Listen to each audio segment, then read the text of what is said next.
Hi friends, ఈరోజు ఇంట్లోనే అద్భుతమైన చికెన్ కాన్సెప్ట్ చేద్దామా. రెస్టారెంట్ స్టైల్ అని ఎందుకు అనట్లేదంటే ఇందులో కార్న్ పౌడర్ ఉండదు, సోయా సాస్, చిల్లీ సాస్ ఉండవు. ఖాళీ లవంగ, పట్ట, ఇలాచి ఆకు మాత్రమే. కొన్ని వెజిటేబుల్స్ మనకి ఏవి ఇష్టం అంటే అవి. నాకు నచ్చేటివి నేను తీసుకున్నా, మీకు నచ్చేటివి మీరు తీసుకోండి. అట్లా అని పర్టికులర్గా ఇవే కావాలని ఏం లేదు. మనకు చేయాలని ఇంట్రెస్ట్ ఉంటే ఎంత తక్కువ వెజ్జెస్ తోటైనా మనం చేసుకోవచ్చు.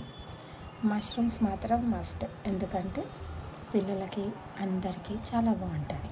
ఏజ్ వాళ్ళైనా తాగొచ్చు ఇది. దాంతోపాటు 200 గ్రామ్స్ చికెన్ కావాలి. దాన్ని నీట్గా వాష్ చేసుకొని ఆరిన తర్వాత స్టవ్ పైన ప్యాన్ పెట్టుకొని కొంచెం ఆయిల్, మనం రెడీ చేసుకున్న గరం మసాలా వేసి అది కాగానే కడిగిన చికెన్ కూడా వేసి నీట్గా కలుపుకొని మనకు సరిపడా అందులో వాటర్ పోసేసేయాలి. వాటర్ ఉడికిన తర్వాత చికెన్ని సపరేట్ చేసి పక్కన పెట్టేసుకోవాలి. ఆకు అన్నీ అప్పుడే తీసేసేయాలి అందులో నుంచి. చికెన్ పక్కన పెట్టి చల్లారేంతలోపు మనం రెడీ చేసి పెట్టేసుకున్న వెజిటేబుల్స్ కూడా అందులోనే వేసేయాలి. అవి మసులుతున్నప్పుడు మనం చికెన్ చిన్న చిన్న పీసెస్ చేతితో అంటే వచ్చేస్తుంది. అది పెట్టలేదు.